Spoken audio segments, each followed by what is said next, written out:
This is Common Sense with Joey Barton. I'm joined today by Callum Smiles. Obviously, just going to get to know him. Famous or infamous for being on Twitter. And for me, where Callum came to my attention, I was scrolling through my social media and seeing this guy in Ireland, what looked like kind of concentration camps, so gulags, banging on doors and doing what I think real journalists should be doing, getting out and telling stories about stuff that's happening in the real world. So where was you then, Callum? It was obviously Ireland, but how did you end up out in Ireland and obviously chasing down that story? Well, so back in the days of working at Rebel News, we went out to Ireland to cover, we just kind of basically cover the immigration stuff, but in a small part of Dublin, which is called East Wall, where there's an old, it's called, I think it's a brand of bank, ESB. Anyway, it's one of their old buildings where they're putting loads of migrants in, which actually... ESB? ESB. I remember the bank TSB. Yeah, I think this might be IR, but it's in EIR. Okay. Anyway, interestingly, this building, it failed the fire safety standards, and yet they carried on doing it anyway, which kind of showed that the government from day one didn't care who, what, or why anyone thought about this. We're doing it anyway. But so we were there for like 14 hours, like filming, and it was a massive success. Like it got hundreds of thousands of views, and people started going, "Oh my God, Ireland's an absolute mess." And deciding, I was like, at some point, I'm gonna have to go back here anyway. But next thing you know, got sacked by Rebel and thought, right, I'm going to go there as an independent. And actually, I'm going to try and make it a bit more like a documentary because there's so much in Ireland that you can cover as different news reports. I thought, let's try and put a load of stuff together and make it like a full-on documentary. I thought, right, I'm going to get a car in Dublin and I'm literally going to do a loop around the entire country and just go film all sorts and everything. And yeah, it covered quite a lot of ground. So was you just kipping in the car and that, or was you getting digs? Was you staying in hotels or? No, yeah. So I stayed in hotels and that, and some people out there put me up that I'd kind of got to know. So I'm going back there soon actually to do some more filming, and some of the people that I've met, they're going to put me up in their place. But yeah, it's just so these are obviously locals who are trying to raise awareness to what's going on. Yeah, well, we'd call them locals. The mainstream media would call them far-right Nazi thugs. Interestingly, they're, I think she's the Justice Minister, Helen McEntee. She was basically saying about this. So there's this small town called Rosscray in County Tipperary, and it's got about 85, or rather it had about 85% of that county's migrant population. And that county at the time, when I say at the time, this is about 6 weeks ago, had about 1,600. So they had about 1,300 migrants in a town of 5,000 people. And there's an Algerian fella tried to force his way into a house and basically tried to force a woman to have sex with him and got his knob out in front of the 7-year-old child. Fortunately, she screamed that loud. A load of Irish lads came in, gave him a good welcome, and the guard arrested him, and apparently he's now back on the streets of Rosscray. So nothing ever really happened to him. So anyway, people in Rosscray start getting pissed off, and rightly so. And she starts saying that these people need to stop protesting about the migrants being there because, it's the far right that are influencing them. Never mind a guy tried to rape a woman in her own home. There's reports of an African migrant wanking in the children's swimming pool at the leisure centre. No action was taken. Granted, this is all hearsay. However, because, no official action was taken. But this hearsay happens a lot. Quite a lot. And there tends to be a common theme with all this. Yeah, I mean, the problem you've got is, as I say, there was something happened. We were just talking before. Where I'm from, there's a borough of Knowsley is split into kind of Huyton and Kirby, two kind of hotbeds of footballers coming from there. But in between there was a hotel called the Suites or something like that. I think it was, obviously, kind of lower end prime location, it seems, for kind of migrants to be housed. And in the midst of that, I think a local girl was harassed on her way to school or coming home from school or something. And obviously the local people responded. That ended up with a confrontation with the police. And obviously, I think, it ended up in the Crown Court, I think, a couple of weeks ago here in Liverpool, where people were given jail time for it. So, and the most disappointing thing for me was obviously, Yvette Cooper comes out, who's obviously, front bencher, at Labour, who are, the major party in this part of the world, and comes out and calls the local people kind of far right. And I was like, if you've got a 14, 15-year-old daughter and she's being accosted by some unknown man from, unknown parts of the world, you're a better man than me to not do anything about that. And, I think it was really, really strange to hear her brand those people that straight away without getting to know actually what had gone on and delving deep into it of why that was happening. So that's what I wanted to say to you, Cal. Did you get to the bottom of kind of why it was happening out there? Well, firstly, I'd actually say it's the fact that we don't really have better men, not necessarily than you per se, but, actually taking action on this as to why I think we're in this mess, because we have such a subservient, I think, male population in the UK. Well, in Europe, we are a weak generation now. Men don't want to do things that need to be done for the safety, and unfortunately, that's an extreme position to have now, where it's like people talking about things that need to be done literally for the safety of themselves, their families, and the weaker parts of society. But so did I get to the bottom of why it's happening? Well, it's interesting you say that as well, because the past couple of days, people have been talking about, the Irish have been saying, oh, all these asylum seekers are coming over to Ireland because of your Rwanda plan. That's a load of bollocks. And that can be categorically proven simply by, there's a guy called Roderick O'Gorman. So he's the minister for 3 jobs in one: health, integration, and children, which is, I think, it's a bit weird in itself. Especially having a gay childless man as the minister for children. But we can talk so much more about him later on if you want, because he's a dodgy man. But anyway, he put out basically adverts in, it was something like 11 or 13 languages, and this can be corroborated on Twitter. People can literally go onto his Twitter and find this out. I've got screenshots, I think, on the documentary I made. Basically, where he was advertising in multiple languages what people can get if they come to Ireland.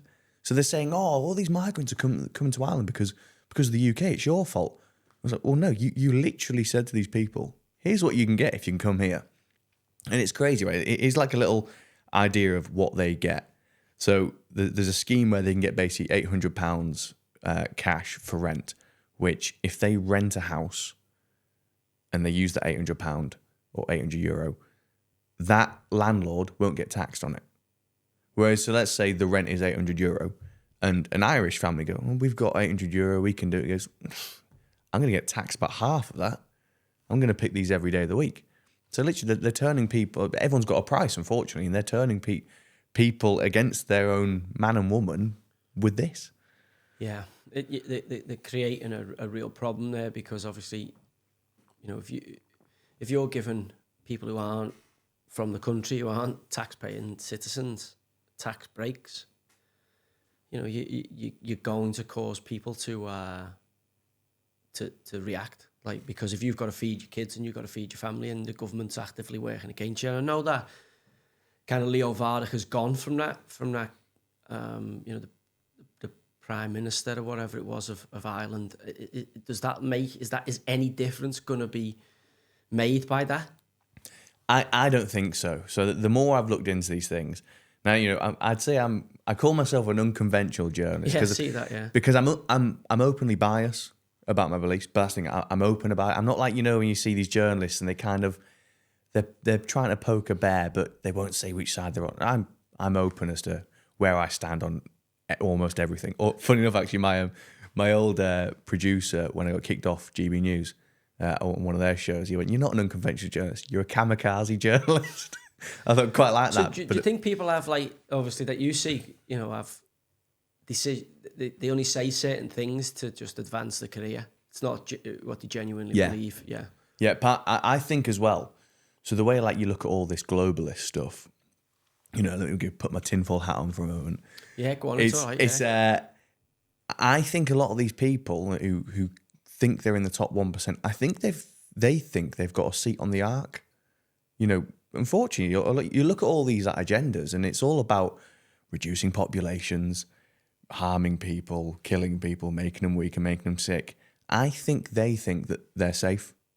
Whereas I actually think a lot of these people, like, if you look at like a globalist sort of agenda, they don't give a shit about some little politician in Ireland. You're not going to get a seat on this boat. You're very expendable. But I think they aren't, and they will be saved.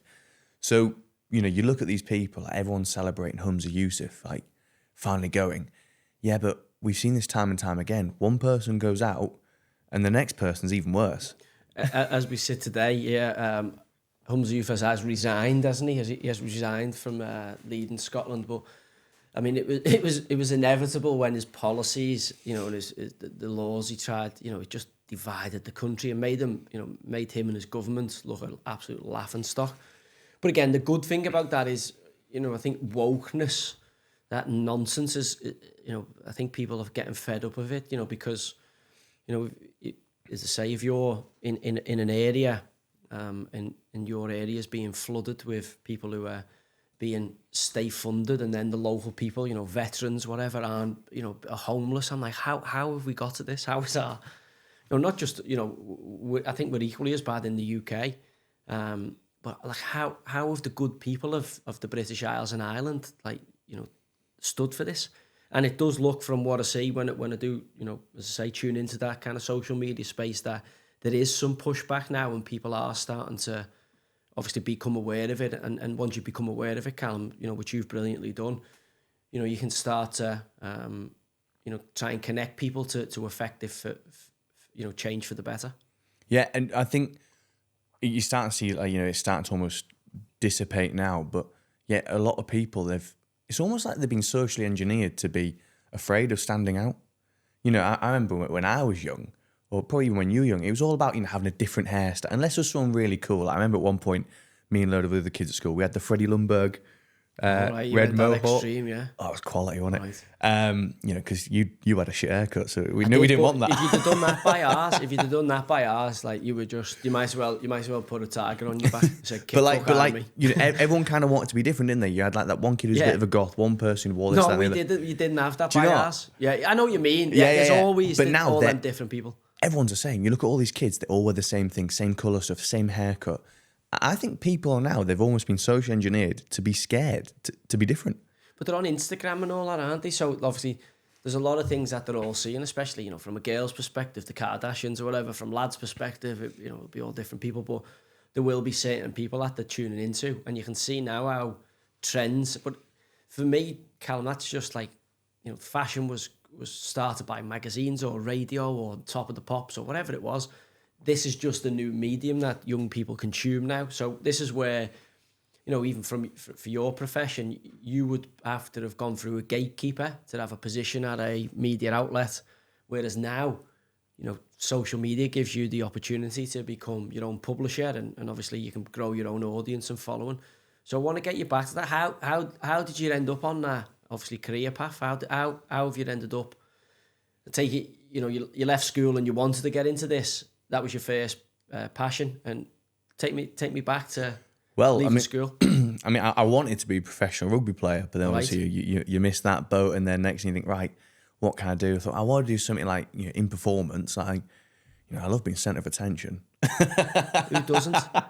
And so I thought, right, you know, I'll be an actor. You know, I often make people laugh. You know, I'll be a comedy actor. So I went to drama school just down the road. Actually, I went to UCLan. Okay. In Preston, and you know, I got an agent, started doing some work, and then all this COVID bollocks started happening, or convid as I like to call it. And from day one, I was like, I smell a rat. Like, something doesn't. I was watching some of the videos of like some of the people in China falling over, and I was like, that's a really shit stage fall. I was like, I do not believe that for a second. So you start looking at some other stuff, and you're like, yeah, this is a crock of shite. I don't. So are you watching this on social media? Where are you watching this? So you're obviously off for COVID. Everyone's locked in their house during the lockdown, I take it, and you start to get into this I remember the stuff from Italy where they were all in. I was like, fucking hell, it looks extreme. And they were talking about building the Nightingale. Yeah. I was like, my God, this is like bubonic plague. Like, this is going to wipe people out, because that was what the fear drum was beaten to, the news and the media. I think I got quite lucky because I've always kind of been a bit of a rebel, or like someone who kind of, I like to find things out for myself. Okay. And I also don't like being told what to do. And not in a sense of like, I don't like told what to do. I don't like being told what to do if the reason's stupid. And, they're on about, right, we're going to have a lockdown, but, you can get takeaways. You don't want to be obese because that's why you'll die of COVID. You can get takeaways, and we're shutting the gyms. We're going to open Mackey's first. We'll open the gym. I'm like, hold on, this is like, it doesn't stupid. And I had tickets to Italy, England, but they shut the border into Italy. But our flights went out to Six Nations. Yeah. Went out to Munich on the way there, and on the way back went via Vienna. So me and mate went, well, we can still go to Munich. We can still go to Vienna. Should we just fly out there and then get the train across and like have a bit of a holiday? And all these people are going, oh, I can't. What you doing? It's deadly out there. I'm looking out the window going, looks fine. You look on this TV, which is telling you everyone's dying. Oh my God, you got to stay in because the world's just going. I'm looking like beyond the TV out the window. I'm like, don't forget how it came at you. It came kind of China, and then it was like Italy and all. It was like death.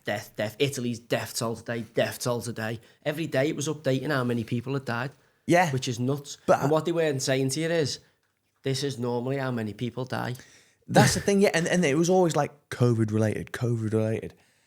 And so as soon as the jabs came out, I was like, fucking hell, that's a bit quick. And at the time, I believed in I'm now, I'm openly a complete anti-vaxxer. Okay, now. So have you gone down the Robert Kennedy Jr. kind of anti-Fauci's? I haven't done enough research into this rabbit hole. Oh, you're in for an absolute treat, Joey. I'll get there. I've got enough on my plate at the minute, but go on. Yeah, so I was like, from day one. So before that, I take it you had vaccinations. Before COVID, you had like mumps or whatever you needed as a baby. My mum and dad gave me the childhood ones and all that. Yeah, you got them in school, the 6 pricks and all that. I did. I don't know what school you went to, Joey, but no bricks in my and all that. Yeah. Used to get like no, they stopped doing that about 3 years. Oh, so we got all them. Yeah. So I'm the same as you. I wasn't like anti-vax, but then when that vaccine came out, I was like, that sounds mad. Yeah. From what I know about kind of vaccine testing protocols, I was like, and then when they said, which was the dead giveaway, actually, if anything goes wrong and you use this, you can't come back at us. I was like, that's not a good product endorsement. Yeah, and I was looking like, all these people that weren't dying, they're like, yo, you got to get this. And I was following these stats where it was showing vaccines being administered and people dying, both going up at the same time. I was like, yeah, absolutely not. Like, no, I don't need this. And anyway, so I was working as an actor, and then when you say working as an actor, what was your acting in? I was doing like theatre tours and Shakespeare and all that. Or? No, John, he's boring, isn't he? I don't know. Dull. I'm not really a thespian, mate. So I would love to go the theatre, but you'd be a great pantomime baddie. Okay. I mean, just put your matches on repeating. Hey, listen, it's behind you, Joey. Coming at you with an elbow. I haven't got many job choices at this moment. I'm paying a few through job opportunities. Yeah, and you're definitely the wrong political spectrum to be in the acting industry. Yeah, maybe at this moment, but again, the word swings and roundabouts. It does change, and as we've seen in the last 4 years, it changes pretty quick. Quite quickly, yeah. But so I was like, yeah, I'm not getting vaccinated, and then I was getting a bit annoyed at like how people would stop thinking, but not only they stopped thinking. So you wear a mask and all that? No, I did wear this one, but it was more because I wanted to provoke a reaction. You know that guy Barry Wood, the big muscular black guy sat on the edge of the bed with a massive knob. Okay, yeah, I've got him, yeah. I found a mask that had that on it. Oh, nice. So I wore that, like, thinking, I just kind of want someone to, like, kind of argue with me. Because, I missed, like, arguing with people. Yeah. Because, throughout all that as well, people stopped questioning, they stopped thinking, they stopped talking, they started shouting. So where was you during the lockdown? So you were at home, I take it? Yeah. Who was you at home with? Yeah, no, so I live in the home with mum, dad. Oh, everyone lives around there. So I was living in like a shit in annex in the garden. Hub there for you? So they thought, well, initially they thought I was a bit mental. All right, so they were all pro-vaccine, like, we need to get this. Yeah. So, like almost everyone. I think everyone was. Yeah, well, yeah, because they want to go on holiday. And Not just that. I think there was other people who didn't want to kill any old people, and I think initially, because people are good people, they didn't want to, cause any further damage to people. So, and they naturally believed the BBC and the mainstream media and the government ministers who were meant to, use every resource possible to inform the people.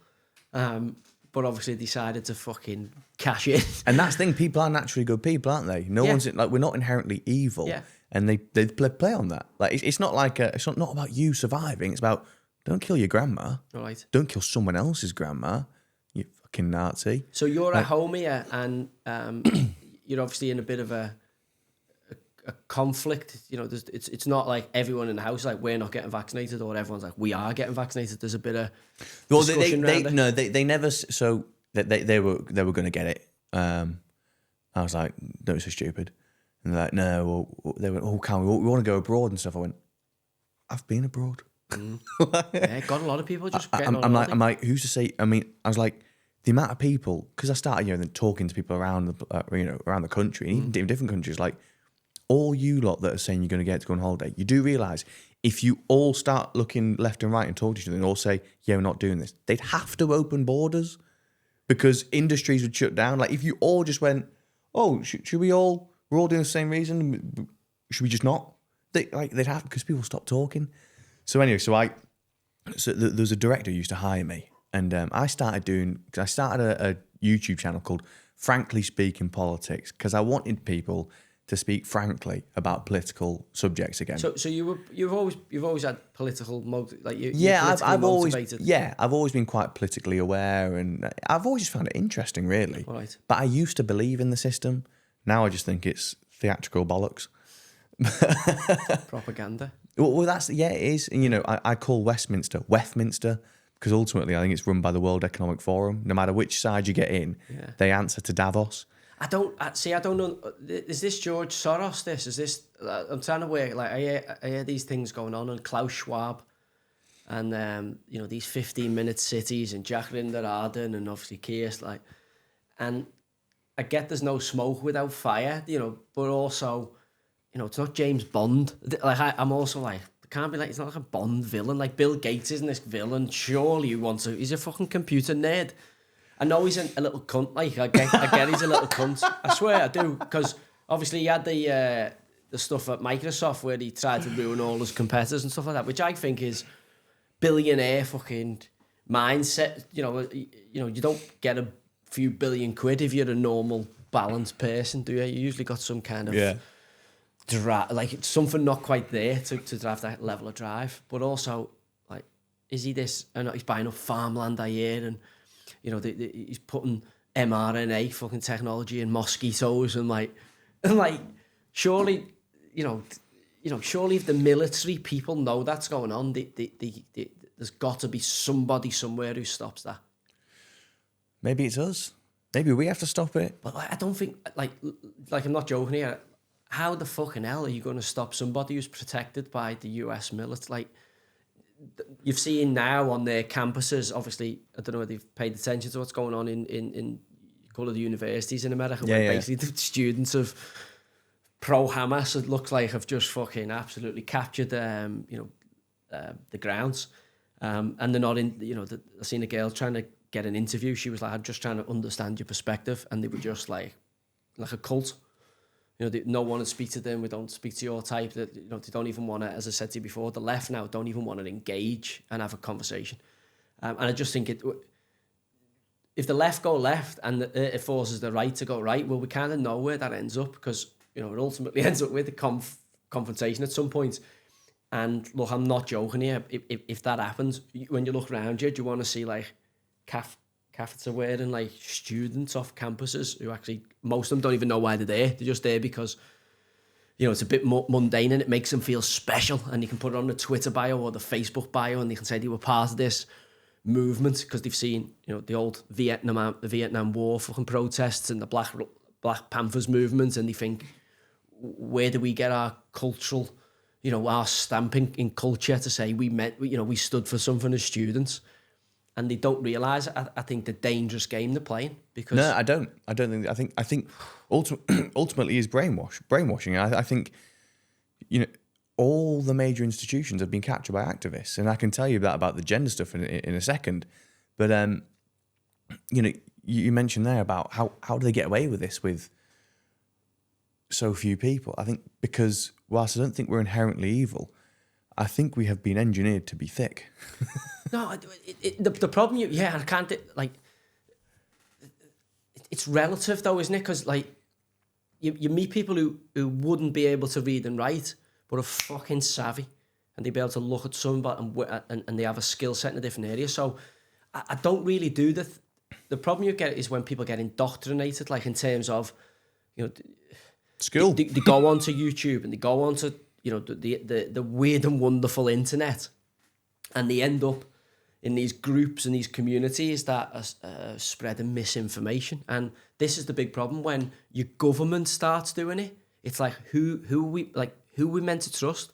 The BBC was seen as, for a long period of time, by everybody, you know, what it said on the news, you know, you kind of, you know, and what kind of got said, you know, you kind of believed, you know, not everything, but, you know, you believed there was a good... You thought they were at least honest in their intentions, they're wrong. There was a good element to it, you know, it wasn't for sinister kind of purposes. And then, as I say, I think the whole establishment, you know, not just in this country, but certainly, you know, when you think of the mainstream media in America predicting Hillary Clinton, we've speaking about before. Don't want to talk too much about it in case she fucking bumps us off, Cal. Yeah. I don't know how I've not been bumped off yet, though, to be fair. I've annoyed Have you been on it all the time? No, I've been on some big people. Well, I seen you got on Rogan, didn't you? Go on, who else have you been on? So I've not been on Rogan, but just so you don't edit it later and go, oh, fuck, we missed that bit. So with the whole why would I get into it? So I was doing, I started doing a thing called Convince Me Otherwise, which is like Stephen Crowder's changed my mind. Yes, yeah, I was doing, well, the YouTube channel is called Frankly Speaking Politics, but I'd go to a town or city centre and I'd have like my A-frame and it would be a controversial opinion. Right. And I'd have all my reading materials to why I have that opinion. And I'd sit there politely and just invite people to debate me. And some people get really angry. And but like sometimes I've got groups like 40, 50 people watching these debates. And that's, you know, Rebel News, one of the producers there went, I think... So these are a Canadian company, this Rebel Yeah, News? yeah, they've got like branches in different countries. I've seen them, yeah. I say branches, there was 2 of us in the UK. All right, so they're trying to give an alternative...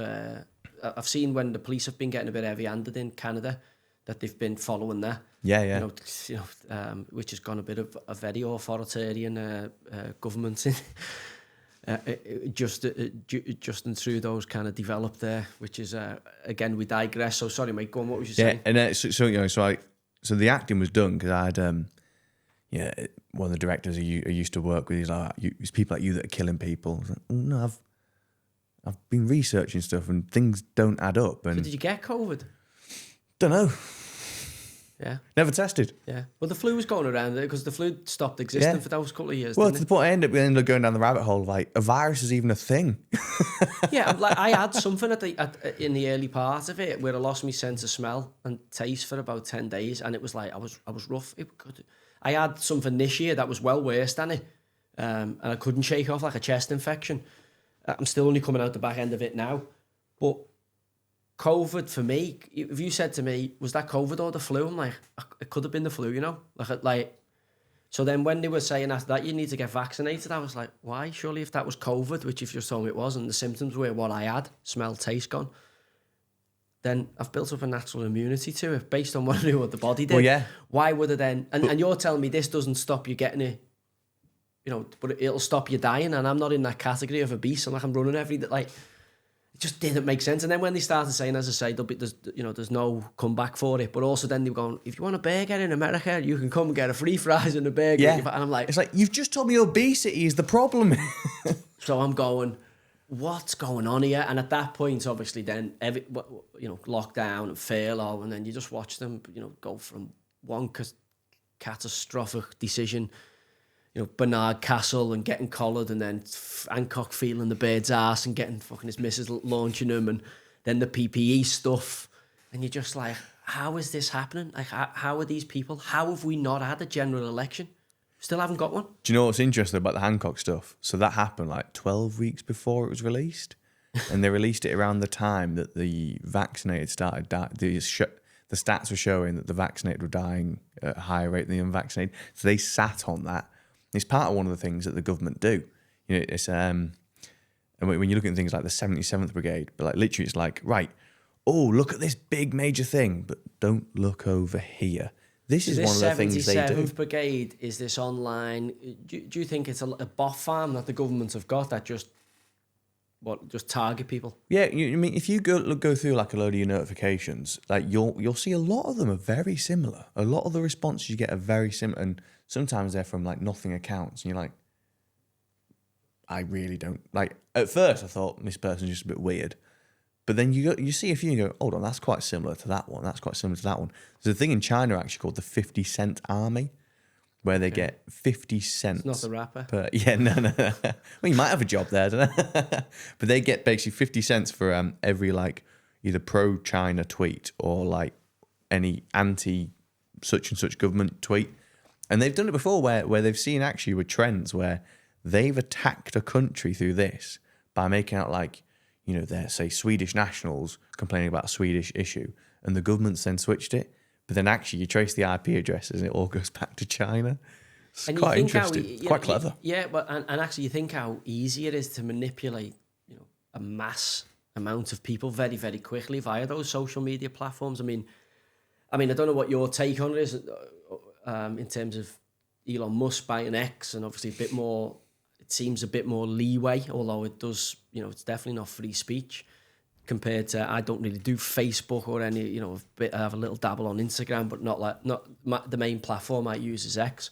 And obviously TikTok, you know, the lads run the kind of TikTok accounts and that, so I don't really see what's going on there. You know, obviously everyone says that's a Chinese kind of psyop, you know, different way of using it on our population and the way we interact with it compared to the, you know, the people in China. They have a cut-off time, and it has, you know, engineering and obviously learning skills for them, as opposed to, you know, Sam Smith fucking in a potato.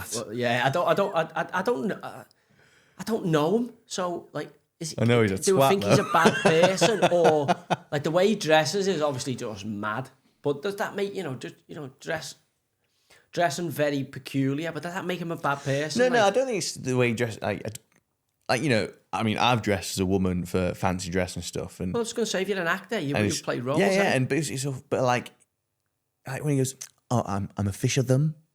No, you're a twat. Yeah, I've seen like, that. Shut up, you're a twat. But isn't this what happens when you head down that virtue signaling, and then you know, for attention, you know, you have to stay in that space.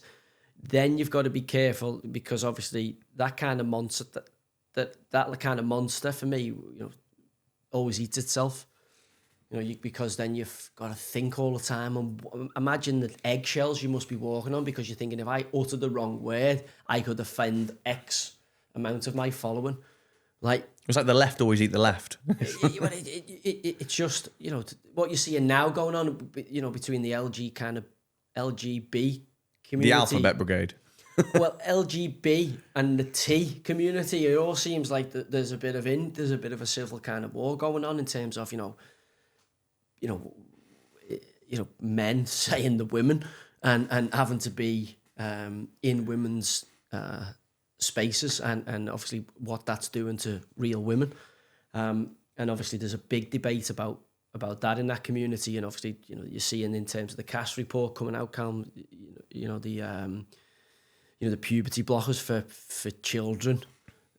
And this has gone on, like, this is what people have missed. Oh yeah, we've had COVID and we've had all the fallout for that, but also we've had this craziness going on in society where, you know, I think we've lost all sense of, you know, common sense. Bring it back, mate. Yeah, bring it back. So as I say to you, so then you're heading down that path. How do you end up? How do you end up? You know, as I say, growing your following on YouTube, and then what was the first real thing you done where you've gone, okay, I think I'm making national kind of news here? When I went to Davos, okay, for with the Rebel News for the WEF stuff. So this, I only remember Davos was when the guy done everybody when he pretended he'd stormed the stage, and then it turned out it was a hoax. Did you see that? No, what was that? There was a guy who stormed the stage at Davos, and he kind of made it look like he stormed the stage and was speaking. Oh, that and it turned Imran out he'd hoaxed Kamani, it. Yeah, the comedian. Yeah. That was really clever. Very clever. So go on, you've gone to Davos. So you're going out. Is this who you going out? This World Economic Forum taking place out there? Is it? Yeah. So every year the World Economic Forum meet up in Davos for their annual event where they decide on how they're going to shaft the rest of us this year. Yeah. And my following went from like 500 to 10,000 in a few days.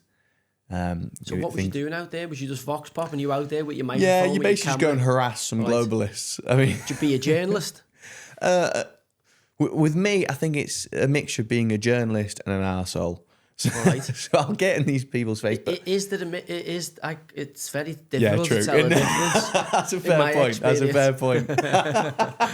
Yeah, probably more. An arsehole. An arsehole with a camera. Right. And no, I'd go and ask, because I wouldn't say, because I get some people go, haha, you're a journalist. I'm like, I go and ask questions.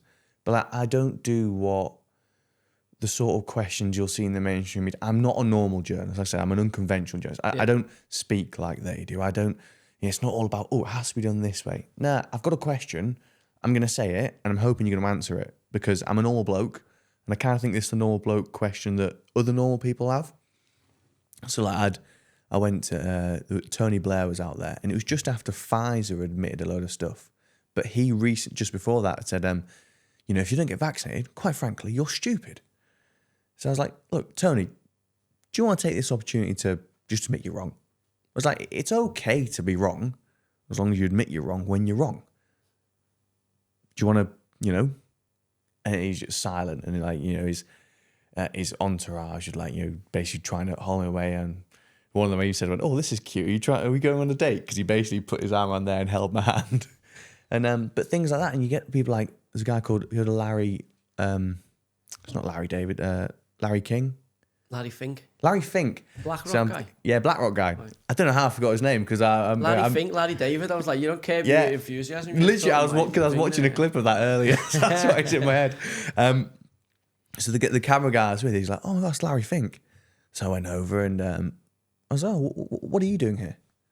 And he didn't want to say anything. I was like, "What have you got to hide?" Like, the whole idea of the World Economic Forum is apparently you make decisions that benefit all of us. So, tell us, yeah. So why the secrecy? Unless it's nefarious. And I get people watching these things going, I've never seen these people like this before. Like, maybe you've been right about this, that, and the other, or oh my God, this is the first time I'm really starting to think about this stuff. And I saw, I went back there this year as an independent. And they give you accreditation and all that? Yeah. Oh, no, wait, so did the WEF give me accreditation? Yeah, I'm like, how'd you get into it, or just no. And this is, so I saw a video action, I was out there. I forget the guy's name, but he's basically saying, Rebel News, they're controlled media because, how do they get this close to these people? I was like, well, if you ask us, I'll tell you. And actually this year I did a video basically showing the lay of the land as to how anyone, literally anyone, can get this close to these people. It's almost like, I call Davos like the political Hollywood. Because when you see on films where in a film they're at a movie set and you just see all these stars just walk by. It's like that, but in the political world. You can literally walk down the street and you go, oh, there's David Miliband. Oh, there's Tony Blair. There's Larry Fink. There's Tedros. Like, they're literally just all there.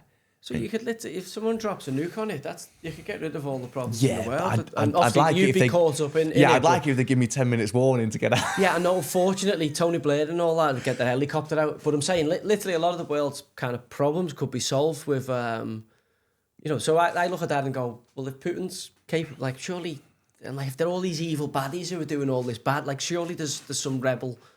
If you've seen Dr. Strangelove and the kind of thing about the crazy American Air Force lunatics. Yeah. So I'm like, surely there's somebody who could, if these are these super powerful people, Callum, I'm going, how would they just walking around with all these evil plans? Because it does, I don't mind the angle of a conspiracy theorist, and I'm not saying they're all good people, but also just because you're not a good person doesn't mean you're an evil person. You don't have, like, that's the problem I think we have in society at the minute. I think a lot of people that kind of back all this stuff up, I think they're useful idiots. I don't think, I look at some... You just be a greedy bastard who likes money. Like yeah. Scrooge McDuck. Yeah, it's like, my local politician, Danny Kruger. I don't think he's a bad guy, but I think he's a bit of an idiot. Like, because I got... Well, there's a lot of... Not all politicians, sorry, I'll take that back. There's a lot of politicians who you think, fucking hell. Yeah, I mean, I think there are a good handful that are bad people, but I think there's some which are just... some like, So that's in everything, though, isn't it? That's in every, every golf club, every workplace, there's good and bad in everything. Predominantly good. Otherwise, we all wouldn't fucking be here, because most people are good, I believe. Yeah. Otherwise, society wouldn't function. I get we're kind of getting into touchy ground because people are becoming very, very self-orientated, but that's due to, what's happening on the outside, the cost of living. Some people do bad things because they think it's the right thing, because they don't actually, so for example, like during COVID and stuff, you had people like, they would grass up neighbours. I don't think those people were bad, but it's because they were so brainwashed. They think that, if I don't do this, people are going to die. So I think a lot of people, but as you said, they're kind of useful idiots. Useful idiots cause chaos. Yes, I feel... I would feel more comfortable in stuck in a lift with a calculated murderer than a bunch of useful idiots. Because at least with a calculated murderer, you know where you stand. Mm. You know where you are with this guy. Useful idiots, they can do anything that can fuck shit up. But the problem you've got isn't...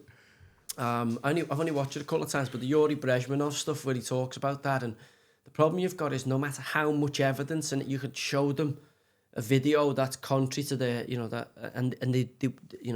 they're really unlikely to change. So then it's about, okay, where do you invest your time and energy in terms of building your community? There's always going to be people who, if you said black, they'll say white. If you say green, they'll just pick and we're not all going to think the same. Not everyone's going to be in agreement, and it's actually okay to disagree. But the problem we've got is the way we deal with that now. As I say, just because you're not a good person doesn't mean you're an evil person. Which is one of the things I was actually trying to say to people during the COVID stuff, because especially when they started jabbing children, and I saw a lot of people on my side of the argument going, "Oh, parents do this, they're fucking murderers." Well, I'm like, hold on. Do you think most parents are going to jab their kids because they want to kill them? No, they're doing it because they are convinced it's the right thing to do. Whilst they are categorically wrong, and there is so much evidence, these people believe that we're wrong because they've been led to believe that. Well, this is a big problem. The big problem there is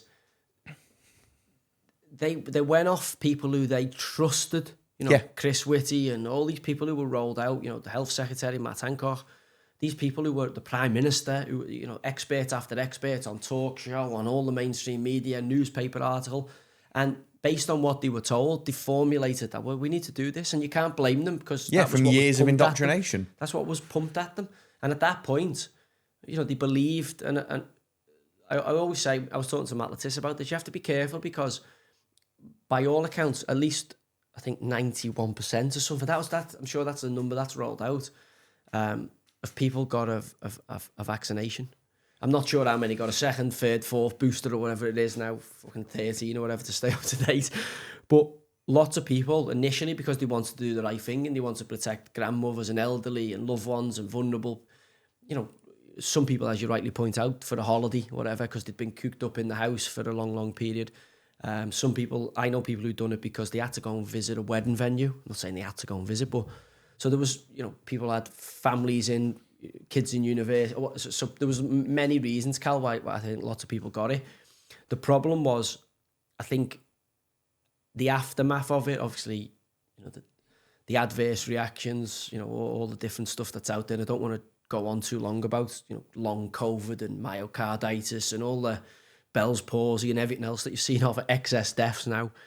Cancer rates, ridiculous.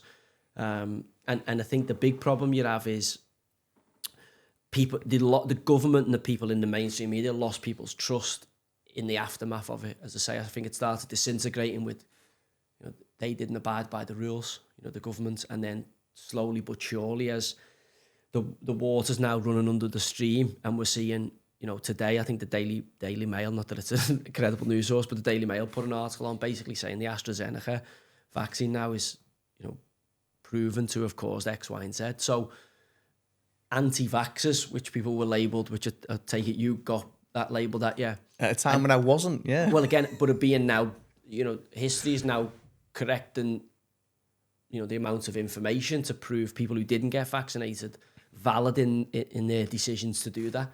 And then people who force vaccinations on people, I don't know how we're going to resolve this, because I think people were trying to do the right thing, but have clearly done some insane things, as you say, phoning the police to say he's had 3 walks today, banging pots and pans, sitting in the car, driving on their own with a mask on. Like, what the fuck? Sort of people that wank with a condom on, yeah. I don't, listen, they're out there, I would imagine. Listen, it takes all sorts to make a world, Callum. So that was the thing for you. So talk me through, we went back to that situation there, talk me through how you resisted. So you're watching this information unfold in terms of, you're like, I'm not getting vaccinated. What made you, where was the final decision there? Was there any pressure from your industry to get vaccinated? Oh, from everyone. Okay. Everyone. Friends, family, colleagues. But I think, and do you know what, the thing that really upset me at the time was the amount of people I knew that didn't want to do it, but they were like, oh, everyone's telling me I've got to, so I've just got to do it. I'm like, nah, stand strong. Like, oh, but everyone's like bullying me. And I hated that so much, because I was like, I was more annoyed, not because of the shit I was getting, because I can take it. Like, call me whatever you want, I really don't care. But I was looking at weaker people who were caving to something they knew was wrong, but because they wanted to fit in. I think that's it, because we've become so selfish and isolated. We're herd animals, so that we naturally want to try and fit in. But we've become so, we look at screens, like we don't look, how many people know their neighbour? Or know their first and second name, or their birthday, or ever invite them around for dinner. People don't anymore, and we look so insular. And as soon as a bit of a crisis, and we're like, you're looking for someone to grab onto, like almost just to feel safe.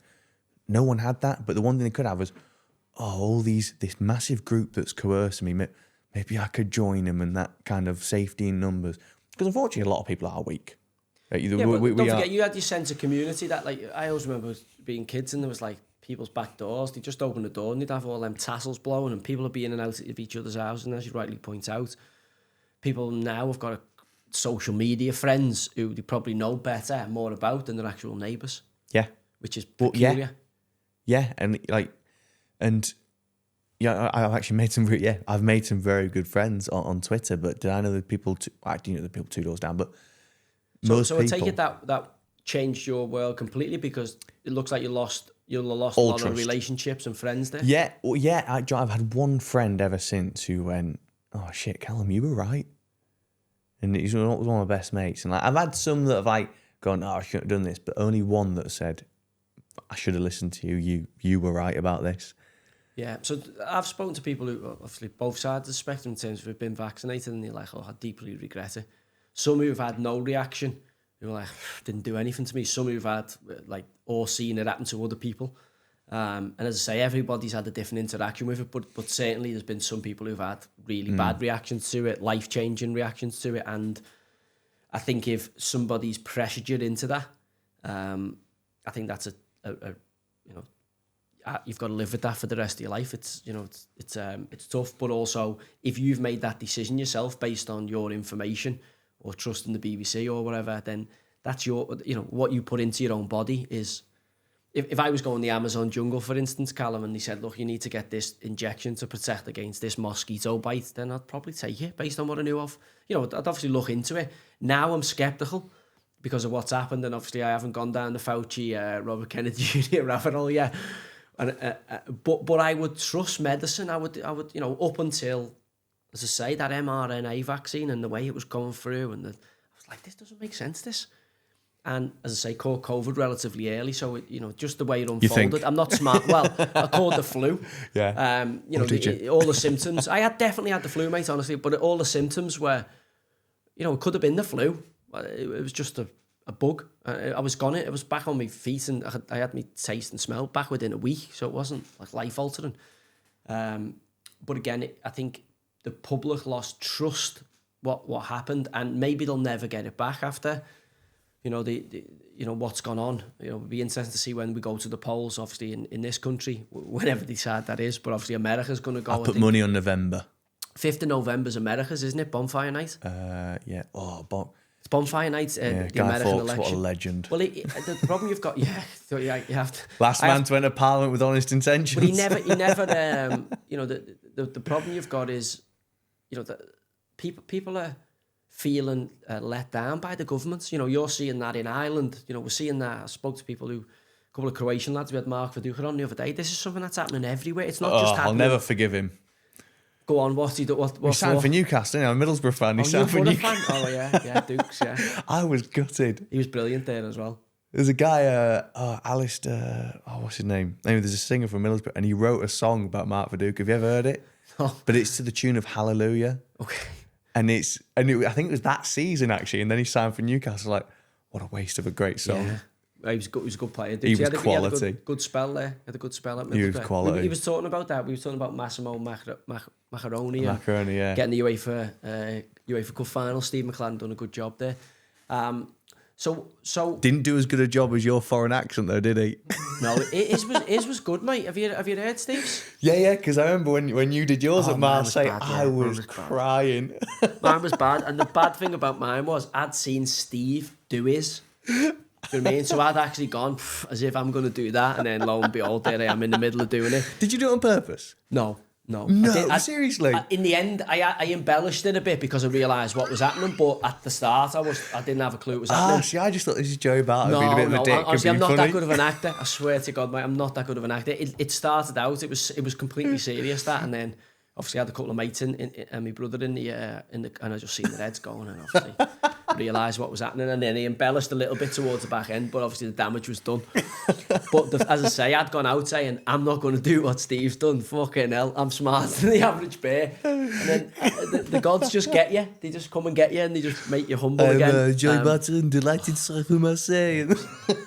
It was, as I say, it was a global sensation that still to this day, whenever it gets regaged, you've got to laugh, mate, haven't you? It's brilliant. You made the balls of yourself. It's like brilliant. You got to laugh. Oh, you have to, absolutely, yeah.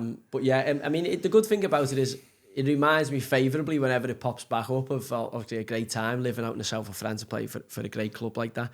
So, as I say to you, you've gone out to Davos. What do you think what do you think the plan is here? What do you think's at the core of this? Obviously, what you're seeing on the ground out in Ireland, and we're seeing, in the newspapers, not just in the UK, but it seems right across Europe, there's big problem with illegal immigration, mass immigration. Population displacement, I think, on the short term thing. I mean, it's weird. Every time you look down a conspiracy theory, all roads lead to depopulation. And you're like, oh. And at first you go, no, absolutely not. But then you see a few and you go, oh, wait, they've kind of played half that one out. And yeah, it does. But I think it's about population displacement and almost like the whole divide and conquer thing. Let's get all these people fighting amongst themselves and we can just do whatever we want whilst they're all fighting. But that's what they've done forever. You know what I mean? World war after world war. But then the people that have done this forever, they also control the education system. I think it was, now some of my facts might be a bit off. I think something like state education. The law of social media. They can rinse me later. State education was founded, I think it's in Austria. But the whole idea is they wanted like a population just smart enough they weren't feral peasants and just revolted because it's Tuesday, but not smart enough that they were smarter than the ruling classes and could throw them over. And the whole idea was you have this mass middle that's kind of, a bit educated and just happy to go along with things and take whatever you say as gospel. And then that way you'll rule them forever. And then you look at what we have now and you go, yeah, state education's actually indoctrination. We're having kids are being told, well, yeah, I know you've got a penis, but you can be a girl if you really want to be. different genders for you. Yeah, To be and special. you know, we don't have kids learning how to find fresh water, how to fix a car, how to, you know, what is. All right, they show you a balanced diet thing, but they don't actually show you like how to be healthy. We're taught genders.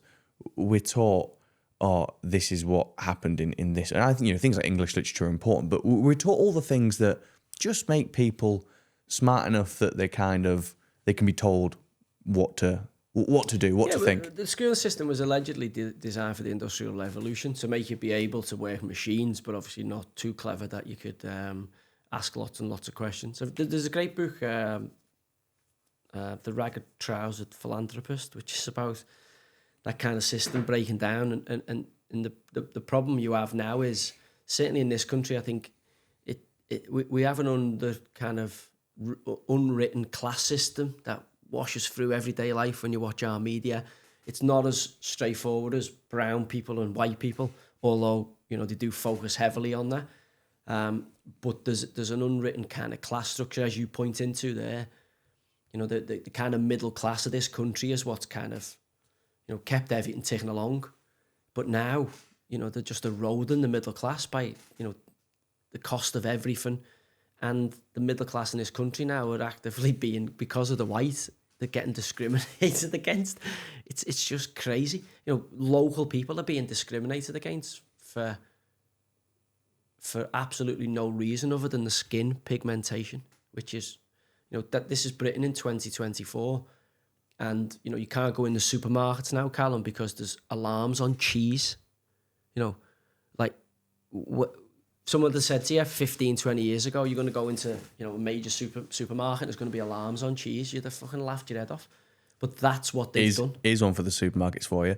You know, you see all those self-checkouts? Yeah. They've always got a camera where you can see yourself on screen. Okay. Why do they have that? To make you, it's the man in the glass, isn't it? To make you less likely to thieve because you're looking in the mirror. Or are they trying to desensitize people to the idea of what they currently have in China, where you pay with it with your face? Possibly as well. And if you've been a bad boy and if you've criticised your government, or if you hadn't whipped yourself for being white today, oh, you can't have that cheese because your social credit isn't social credit good enough. Score, cashless system. But then, you know, the crypto stuff, the Bitcoin, I mean, I don't understand it. Yeah, neither. I'm buying silver. Okay. Silver's safe. Gold and silver always. Bullets to shoot werewolves. Yeah. To take to Davos, no. Yeah, I mean, look, I think if the economies kind of collapse at that level, I think, you know, you're fucked anyway. If you know, some of the stuff they predict, and they get, you know, smarter people than me have predicted stuff, but then, you know, look at, just track it.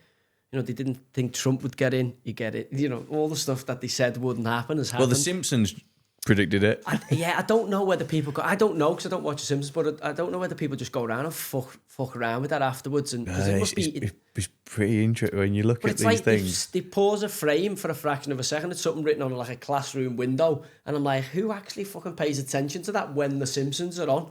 You know, usually you've got 4 kids bouncing off your head when they got The Simpsons on. There's no way I'm paying attention to something that's written on a blackboard, you know, other than kind of Bart's lines. And you know, Monty Burns being kind of based on, it was Jacob Rothschild who's just passed away, you know, the kind of state of Israel and all. Like, I do get there's something going on. You know, the fact that, you know, they can't cover up their own MP's expenses scandal. Matt Hancock, you know, is getting caught right under the camera, feeling a bird's ass and kissing it. It's like school stuff, that, isn't it? Like, not leaders, these evil people who have got these global plans. I'm so like, forgive me, Cal, if I'm like, no. I think they're fucking idiots, if I'm honest with you. I've seen the thick of it. Yeah. So it reminds me of that, where I'm like, and I've met Alistair Campbell and, you know, Tony Blair's lad. You know, I've not met Tony, but I'm like, I can't get. I think most people are decent. Like, some people will do ridiculously bad things to make a few quid, and they don't give a fuck about people. Some ruthless bastards out there in cartels, in drug gangs, in boxing promotion, you know, in business, in banks, you know, construction. So it's not just politicians who will line their own pockets. There's people right across the board who will. And that's the thing about it. Like, do you genuinely believe that these evil kind of James Bond villains? Okay, go on. Come on, give me... I mean, I do. And like I said earlier, that there's a lot of useful idiots that propagate that. But I think the problem... Give me some examples of them. All right, Klaus Schwab. I mean, firstly, when you look in the films, it's always an evil German in it.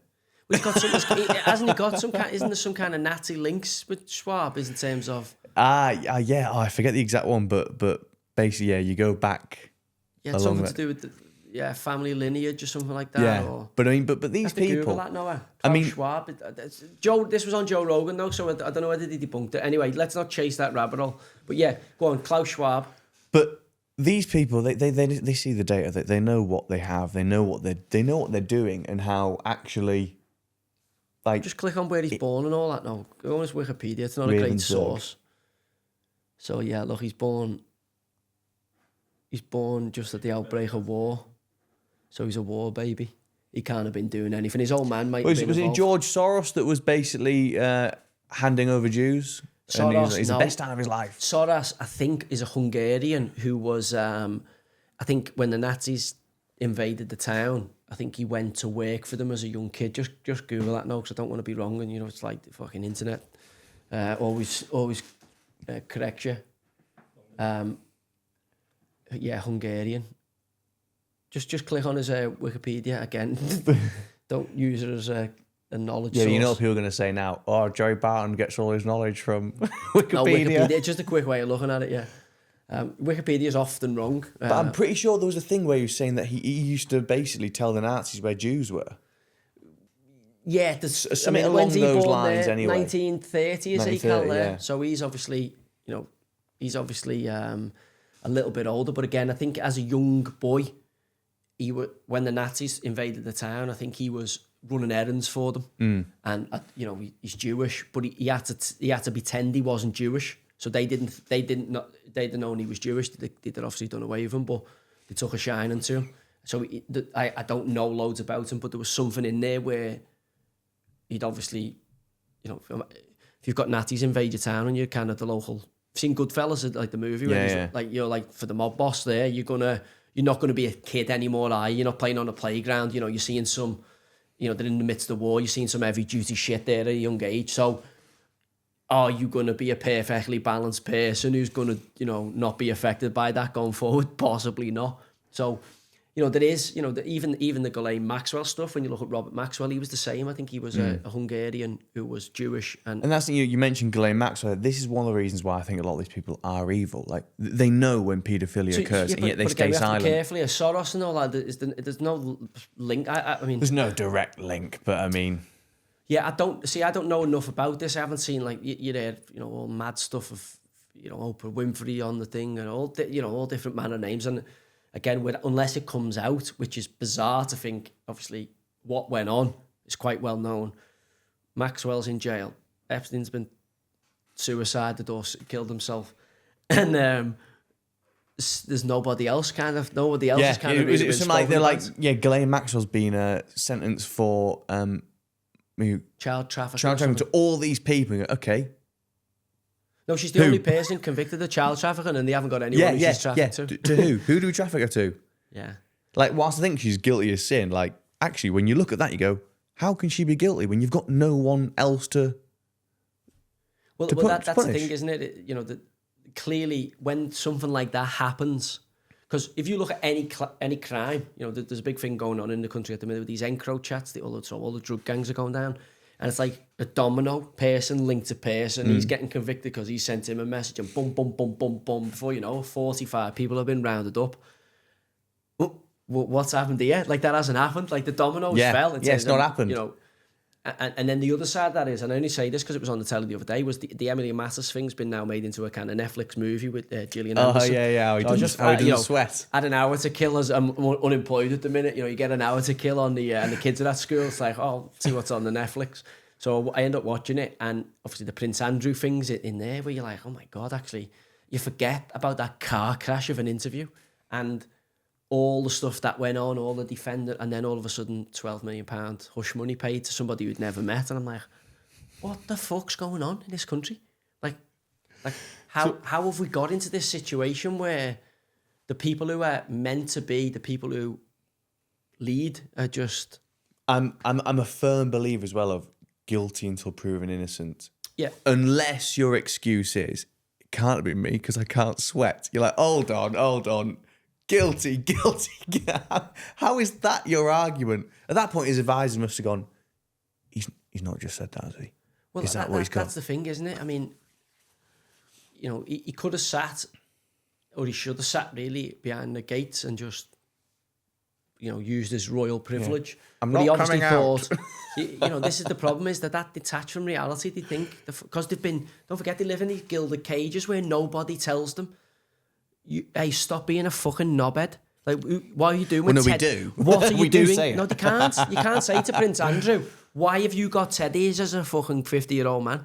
Like, do you realise how, like, your dad surely says to you, Callum, listen, mate, you're fucking 45, yeah?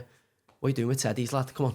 You know what I mean? You've been married, you've got kids, you've been divorced, you're back in your Mars. Surely you're our fella Phillips going around saying, come on, lad, is it not time to fucking put the teddies in the box in the loft for, you know, for your kids or their grandkids or something? Like, it's peculiar behaviour, but then this is what happens. And I heard Jordan Peterson talk about this, when there's no ability to tell the truth to power.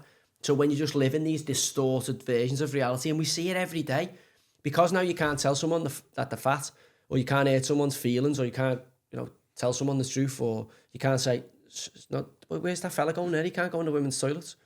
Yeah, I know he's got a wig on and makeup and stilettos and fucking stockings, but he's not a woman. Like, someone needs to tell him to get out. Do you know what I mean? There's fucking 13-year-old girls in there and my nan's in there. Get him out. And India Willoughby. If you do that, India Willoughby, weirdly, you know, if you do that, you're considered right-wing and a misogynist and transphobic. And like, no, you're caring about people's safety, and that's not safety. You know, same if it was someone at the petrol can and was pouring a load of petrol and then was about to get lighted out, you'd rugby tackle them and go, the fuck are you doing? Yeah, that's not safe. You're going to set fire. Something's going to go wrong there. You best hope that guy on the petrol can's white. Oh God, no. Oh, you're in bother. No, you just reminded me of someone. I'm going to show him that video. You can clip that in of. Did you see the guy outside of Trump's trial set himself on fire? Yeah. So it was interesting that I'll actually show you the video now because it was haunting. So this is the guy who set himself on fire. You've got nothing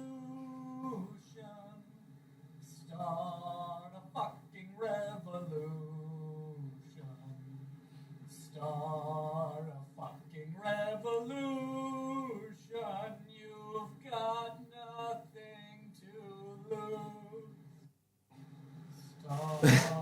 So he then took himself, and you've obviously seen it, and set himself on fire. Now, this is the absurdity of the internet. People there was photos of someone taking the body away, and it was like, is this a stage? Is this a stunt and all that? And I'm like, because of the way the media's gone now, you're not sure what to fucking believe. And then that's the thing as well. Like, I'm literally open to, if somebody went, did you know that we were once run by pigs that used to ride unicycles? I go, whoa, it's a bit far-fetched, but have you got any links? let's see what you got. In Orwell there, yeah? Because that's the thing. I think that's how you kind of get out of this sort of mess as well. You have to be open to everything. And you have to hear every side of an argument. But also, do we have to accept that if some people have been vaccinated or pressurise people to get vaccinated and it's turned out to be a fucking bad decision, do we have to accept, like, is it kind of one of them where, like, you go, you know, like at war, some bad things have happened and we you know, we can't keep going around going, well, you owe me this because of this and I want repatriations for this and I want, at some point, do we have to, because we're all guilty, some of us more so, you know, and definitely, you know, the liability lies at, you know, some people's door more than others. But do we have to draw a line in the sand and say, listen, that was a fucking absolute fuckery? To a degree, I think you do. I think, like, I mean, when you have some people where it's like you had you knew, but where you get, you know, Joe Public, who's just brainwashed as anything, who's like, no, you must do it. If you want to live in my house, you must get vaccinated. I think kind of the punishment of what they probably realise they've done is probably enough for that sort of person. Yeah. But when it's like, you had the information that showed that this thing was called. Maybe you didn't think it was killing people, but you knew it was harming. Then and you actually played And a you role made a in profit it. from it. And then I'm sorry, but you know, Yeah. for this to not happen again, people should know why. It's why I'm actually pro death penalty Okay. on some things. Like when you see, lots of when you see migrants like just raping girls, and the sad thing is a lot of them get away with it. I saw one actually. Do you remember that guy that got 30 years for streaming Premier League football games? Yeah. At the same time, there was a migrant that got 18 months for molesting a 13-year-old on the tube. I think a lot of these things, it's like, if you rape a young girl, we're going to forfeit your right to breathe. I think a lot of people go, do you know what? I'm not. I think so. A lot of these things happen because they know they can get away with it. Yeah. Their animal instincts take over, and they know there's going to be next to no consequences, or if there is, minimal. In which case, it's not going to be the end of the world for them, and they might get to do it again. Well, that's the thing, isn't it? Once, I'm not saying necessarily agree, like, we have to be careful here, because you look at some of the countries that do still have the death penalty, it's like, does it make it any less mental? Like, is America less mental than here? I would say it's not. To a degree, yes. To a degree, I say no. But I'm saying in terms of, it seems like it's got a ridiculous amount of its population incarcerated. The American population, I think, is the most locked up population. Like, it's ridiculous level of people in jail. And again, we don't want to see people in jail unless they're genuinely dangerous. Now, your argument is they're actually that dangerous. There's no point having them around. Society's safer if they're not around. But then we fall in the category of, well, how do we define that? Because obviously, by that logic, my brother, my cousin who'd been involved in the Anthony Walker murder would have died. Now, for me, it's like an eye for an eye, and it's like, where does law set the bar? Like, I don't know. Like, I'm with you. I'm like, until you've experienced that. Yeah, I mean, for me, it'd have to be if it's like, right, categorically, you have done this. We can. So, for example, right, So, there was being a paedophile or whatever. Yeah, you just didn't. So there was Tommy Robinson did a documentary. It's part of his Rape of Britain series. There was a guy that got off of a rape, right? So this girl got pregnant because she was raped by one of the Muslim lads, and they aborted the child, unfortunately. But anyway, the DNA showed that 50% of this child was this man, and 50% was hers. And the Crown Prosecution Service dropped the charges because there wasn't enough evidence. It's like, like that is fingerprints his. on the gun there, like It's that aborted fetus has his DNA. Why should we have to keep those people around? No, but this is the thing, isn't it? I mean, I don't know the particulars of that case, but also, like, there's white people who rape people. Oh, absolutely. Get rid of them as well. So my thing is, like, obviously, we got to be careful here in terms of, like, the problem you've got is we've got crazy situation where it looks like unvetted, or certainly very poorly vetted, illegal immigration into this country. The danger you've got is people coming from a completely different culture and having as you say, a religion that is different, has a different rule set to ours in terms of, the way it treats women, certainly. And we're seeing after, the grooming gangs and all the stuff we've seen in the north of England. Obviously, every time you open a paper, there's another gang. I think there's one gone there the weekend, 300 and odd years. Somebody's got to pay for them. I'm with you. The taxpayer pays for them. And what do? Come back out, and are they going to stop? Sometimes they don't even get jail time. Well, I don't know. Are they going to stop? Well, what's the thing is, should they be deported? Do you agree in this? We're going to send people to Rwanda. Do you know what I mean? It kind of doesn't make sense to me, the stuff that they go on about. I'm like, is there any, is there any logic in some of the stuff, the policies they put forward, or the policies literally just to fucking divert people's attention? And I think a lot of it is just divert people, because like you look at the fine print of that. So we send people to Rwanda, and they send people from the Congo here. I'm like, that's again, hardly deportation. Are we not paying the consequence for going in and having foreign wars? These people are coming from Iraq, Afghanistan, Syria, Albania. Ukraine now it'll be. When did we ever fight in Albania? Well, again, And we have you know, a lot of them. The first It's war sort of I like- remember was in that territory because you had Yugoslavia break up and everything that went on down there. But it was You know, never us. We were there as peacekeepers. Well, you know, we're there. You know, I you get your mean. point, but I mean, like, so I once read a thing about apparently Liverpool's the only place now where the drugs are still run by Brits. Okay. Where it's you. Yeah, I don't Good know. homegrown drug trade here. Well, again, London's so multicultural. It's beyond belief. It almost, you know, when we're from the north, so certainly Liverpool, we've always seen London as kind of a separate entity. You know, it's got its own economy. It's got its own. You know, the city of London actually technically is its own.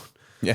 Under its own jurisdiction. And, you know, the north-south divide in the UK is alive and well. And obviously HS2 and the lack of it getting past, it was promised to us, but obviously it's now... It's a crock of shite, that, crock though, of isn't shit, it? yeah. Just obviously led us along. But we've always kind of felt that north-south divide. And, you know, when you're, you know, seeing something on social media today, two lads, like with machetes, two young black lads in the street with machetes, and there's people walking down the street, and it's almost like... It's normal.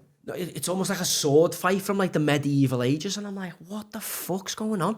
You know, only last week I got visited by Cheshire Police on the I think on the doing of the Metropolitan Police 3 times in 3 days, and then a 4th time on the 3rd day in the night at 9:30. And I'm like, so that's 8 police officers, and then I've got to go in and do a voluntary interview with them on the Tuesday. That's another 2 hours with 2 police officers. That's 10 police officers that could have been out Doing real crime. solving the fucking, you know, the sword fighting that's going on the streets. You know, it's nuts. Where I go is, you know, because of tweets. You know, hair who can't be named that pressed, you know, got because I said something about the commentary being killing football fans' ears, and I compared them to the serial killers, which is, you know, was maybe a crude analogy, but. It kind of made me point. And then obviously she's gone and made a criminal charge, gone to Met Police Station with her mum, and I've gone down, I was offended by these. It's like, because I was talking about meritocracy, the best person for the job should get the job. Nuts. Oh, you disgust me, Joey. But I'm going like, the audacity of that, to waste the police's time over that, when surely if you just open your peepers, you're seeing crazy situation on the streets where people can't wear expensive, you know, items of clothing or drive nice cars for fear of the danger it poses and the target it could become, because we have become a politicised police force that actually doesn't police. It only polices politically. It'll go in COVID, Callum, and it'll prowl. You'd have officers prowl in the supermarkets looking in people's trolleys to see whether they're essential items, or it'll be going and closing down, you know, people who've got to keep the businesses open to make, you know, ends meet on the rental of the properties and the businesses. But yet it won't actually solve, you know, the dangerous crime that we see, you know, getting ever more present on the streets of certainly the capital and the rest of the UK. So what's your plan, mate? What are you hoping to achieve with this? What's the big goal for you? It's back to what we were from, you know, when I first started. I want people to think for themselves. Like I'm all for having a different opinion with someone else, and I'm happy to have a different opinion and argue it out without even having to F and Jeff at each other. But I just want people to like think for themselves and actually like become a community again. I want people to become ungovernable, because I think that's the problem. We depend so much on the state for so much, and I think that's been done by design. But I want people to, you know, learn to grow your own food, learn to be a good neighbour, go and see who needs help, because, you know, one day you might need help and they'll come to you. Like, you know, there was a woman the other night. So whilst I do this, right, so I've got my own cleaning company, and it kind of saddened me the way she said it, because anyway, I was getting some petrol and she was, I saw her carrying all this stuff. I thought, that's a bit strange. And she's chatting to the guy behind the counter, and I thought, she doesn't sound all like either a bit pissed or not all there. But I heard her saying that she needed to get into the town centre, and I thought, right. So I went to get my car. I thought, no, I'd go and actually see what's going on here, Callum. So like, you're right. Do you need to go somewhere? Oh, I need to walk into the town centre, and like, you know, being the UK, he's pissing it down. Yeah, something you can guarantee. And I was like, do you want a lift? Like, I know I am a stranger, but like, do you want a lift? She's like, I don't quite. I was like, look, you don't have to, but the offer's there. And I was like, look, these people see me quite a lot. I'm normal, honestly. Well, I think normal's a bit far-fetched. That's what Peter Sutcliffe used to say. Yeah. and anyway, so she's like, okay, yeah, all right, thank you. So she got in my car, and I was like, oh, so where do you want to go? She went, oh, town centre, do, but I'm going to the park and ride. I was like, oh, I can drop you there if you want. It's basically on my way. And she was just so grateful that she literally started crying, right? Because she's like, I've just had the absolute worst week. I've come from a domestic violence thing, and everyone's just being shit to me, and no one's helping me. And you're the first person to like ask if I'm all right and offer me a hand. I was like, this is the shit thing about our society. People who just walk on by from things, and I don't think we'd be anywhere near how, like, I don't think the world would be as crazy as it is if people like literally looked around, asked around, and offered to help, because we're no longer a community. Well, I think COVID kind of highlighted that. Highlighted it. Certainly where we had people outside banging the pans. You had people. There was. I timed a run for that. Did you time to get out? To come back down my street as people were banging the pans to go. Sound like, as if you'd won it. Oh, nice. Yeah, good. Yeah, good. Yeah, good. Good. Like noised them right up. They'll be like, "Oh, cunt doing." But that was the thing for me in terms of it restored. I think like that bit of community. Certainly, you're seeing those embers of it that had gone out kind of be resparked. Only at a local level, but then it was quickly replaced by obviously the Stasi that took force. You give somebody a little bit of power, like a phone line to call to say he's had 2 walks a day, or before the curtains, nosy neighbours taking place, and all the optimism that came with all the stuff that went on where people were doing online quizzes and the sense of community, and because you couldn't see people, it really reinforced who you wanted to be around and who you wanted to see. And I think for me, it was a real fucking life-changing moment. If you live through that, I think all of us that live through that will talk about how it was a big life-changing moment. And the main one being, I think, people's, the way they perceive media. So you're in a unique spot as a young aspiring, obviously, journalist, and you want to get into that media space because there's never been a more fertile ground to reach a massive audience. I mean, yeah, on the one side, I was saying this to a friend the other day. She's like, do you know what, it's kind of actually, what have we got when this goes? Like, because we used to go to like cut down COVID vaccine centre signs and like at night and pretend to be like council workers, and such a rush. But especially when it wasn't like chopping the 5G, setting fire to the 5G mast and all that, the early part. No, I ain't got the equipment. But we were like, oh, what are we going to do if things go normal? Like, it's almost like we need this. We need something to go against. Okay. But weirdly, with all media stuff, it'll always be there. It'll always be something. But this weirdly has been a great thing for me. If you look at it in a selfish individual way, it's been great for my sort of career. But I don't want to have to do journalism. I'd love to go back to being a comedy actor. Right. Because that's what I wanted to be. Well, I'm starting to think 29, I can probably still get a few England caps as a rugby player. But got to get going. Yeah. But, this isn't what I want to be. Right. It's almost kind of feel like, someone's got to do it. Someone's got to go get it. You didn't sit in school and think, this is what I want to be. I want to kind of be, there was like Dennis Pennis and all that, wasn't it? Who were kind of like the shock ones who would, catch people off guard. And then obviously Sacha Baron Cohen became, and watching people who develop different media personalities obviously was fascinating for me. And then to see, now Joe Rogan, who I think's been massively influential in society, obviously Tucker Carlson, etc. I was going to ask you about it. The Tate brothers, I'm not really, I don't know enough about them, but like there's these people emerging now. There's this alternate kind of media that's emerging of people going, no, like you don't have to buy into that bullshit. Like I see you as part of that. You spoke there about working for Rebel News. So how did you get the gig at Rebel News, and then how did you lose it? Well, it was when I was doing my Convince Me Otherwise, my producer, was then producer, I was like, oh, I think you'd be. Well, he wasn't my producer at the time, but he's like, I think you'd be. I'm going back to Rebel, and I think you'd be great. Do you want a job? So I started working. So is it considered a right wing organisation. Yeah, or, do you know what? It's funny. but Right? We were anything once can at be this now. this thing in London, and it was we were just covering this No to NATO, No to War event, and this guy comes over, and he's like this, and like the eyebrows down, and I was like, oh fucking, there we go, gonna scrap here.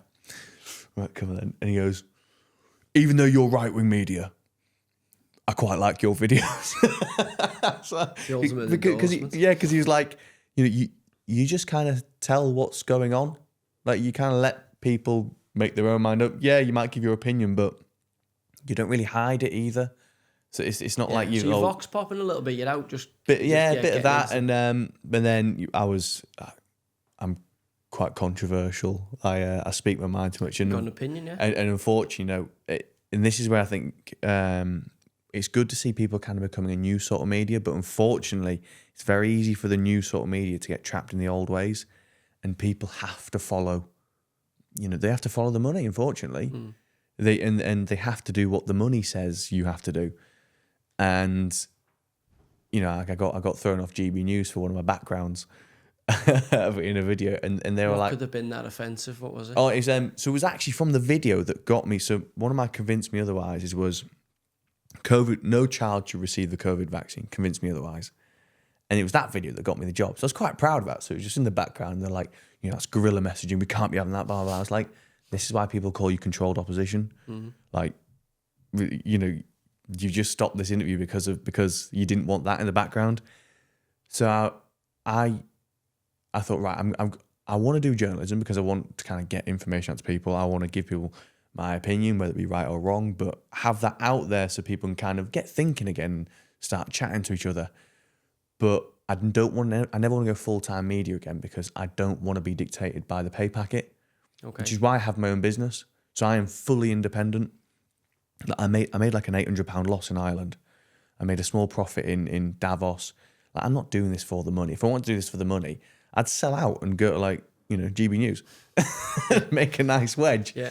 But unfortunately, I think the new media it's on a knife edge where I see some people kind of going, oh, you were great at the start, but I think that newfound celebrity status might have got to your head, and you're seeing dollars. And unfortunately, dollar signs, everyone's got a price.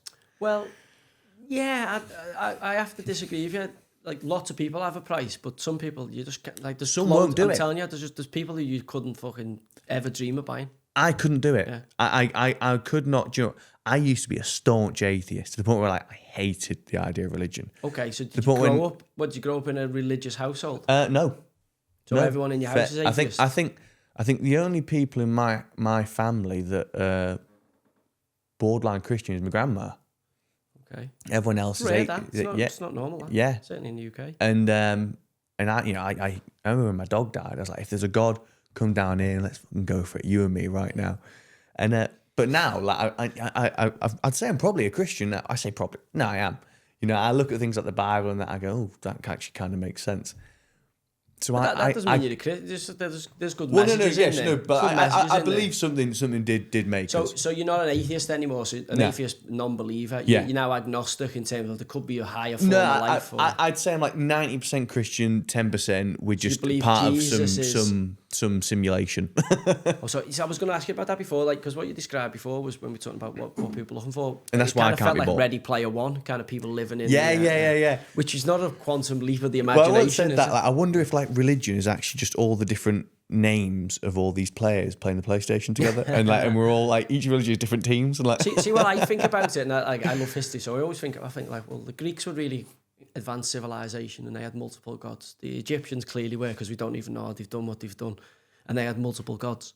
And the Incas and the Aztec, and there was human sacrifice, and I'm like, and then you obviously got all the cultures and religions from the East as well, Buddhism, etc.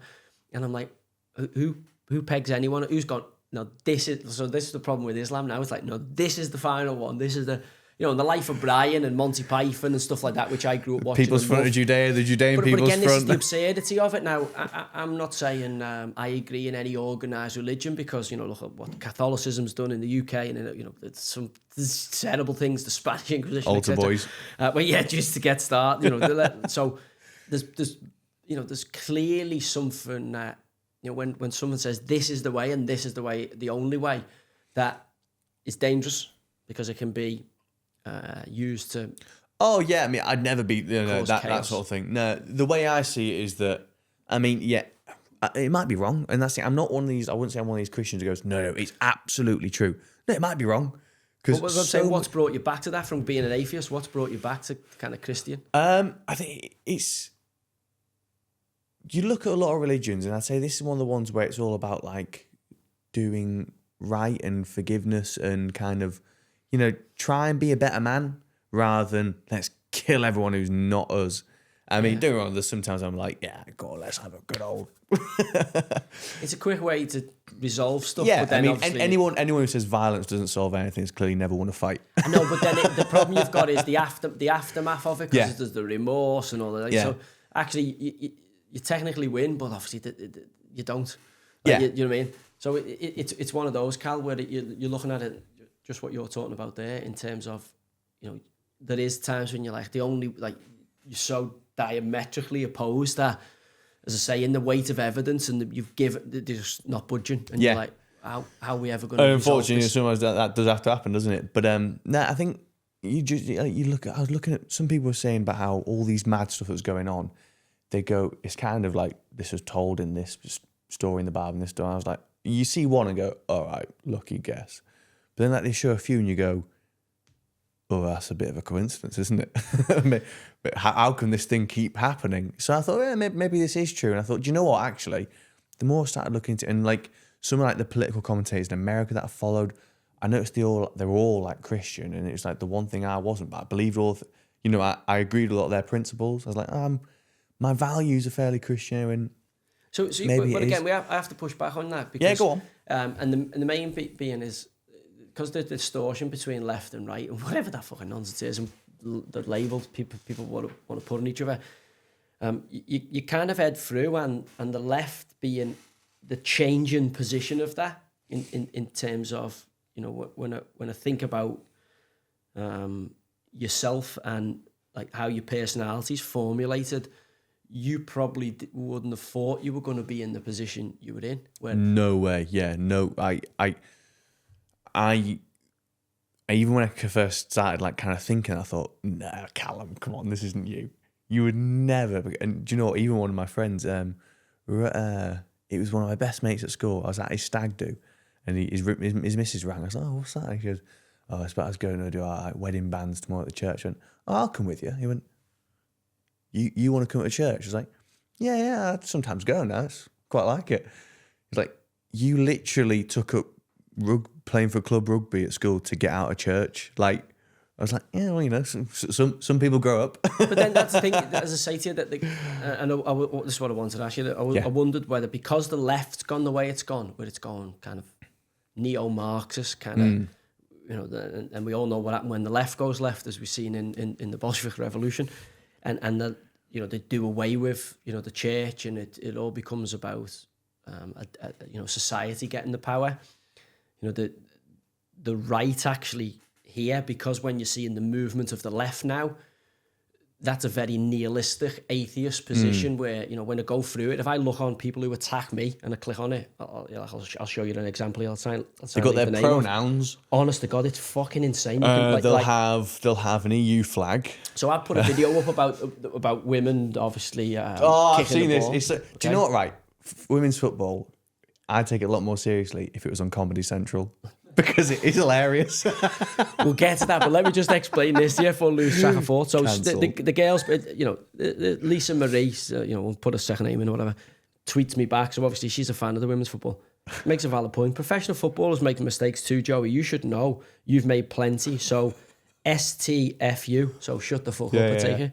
Pathetic loser. Stick to your little podcast. You're not a footballer anymore. Just a has-been. Nothing to football. Women, England won the Euros while men England didn't, so pipe down. Right, so that's the response. So I'm like, okay, because I'm just going to have to figure out where she sits. I thought in the your world. French accent was brilliant. Okay, yeah, French. So she's a lover of music and PS games. All right, so she's not a sports person at all. Never couldn't fucking play football probably.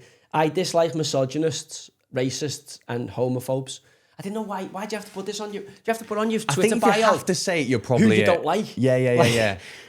treat others how you would want to be treated. Oh, well, that's a lovely message that you've just got off Just me. shut And the then fuck up. textbook rainbow flag, all right? So, okay, I'm now interested because I'm like 1,300 followers and following 2,700. So instantly, when you follow more people than follow you, I think, what the fuck are you? Yeah. I swear you could write this. So I literally just click on it. Yeah, let me just take this off. First pinned tweet. Get off. How the fuck do I get that off? Oh, for fuck's sake. First, get rid of that. No, how do I get this down? That shouldn't be. Right.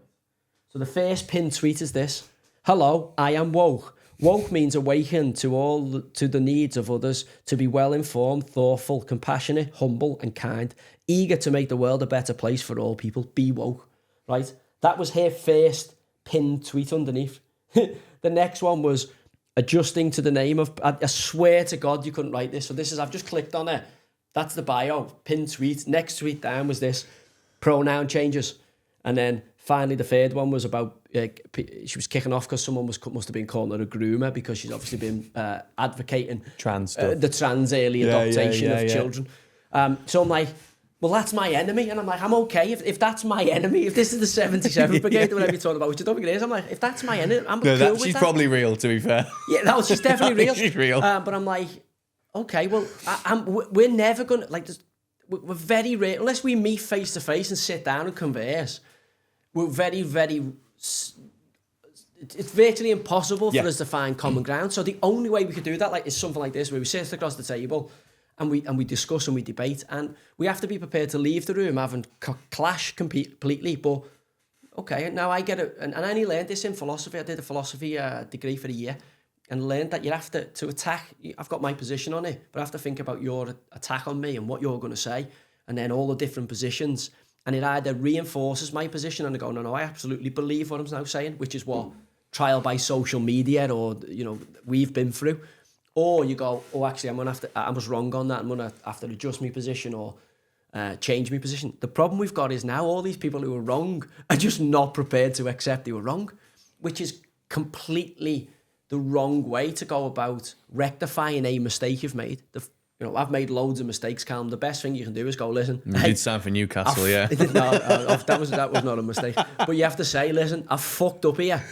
Listen, I've fucked up here. I've tried to do this. This was my intention, but this is actually what's happened, and we need to fix this. So as you said there, somebody saying, listen, I've got this data here that says you shouldn't be fucking vaccinating 16-year-olds. It's dangerous.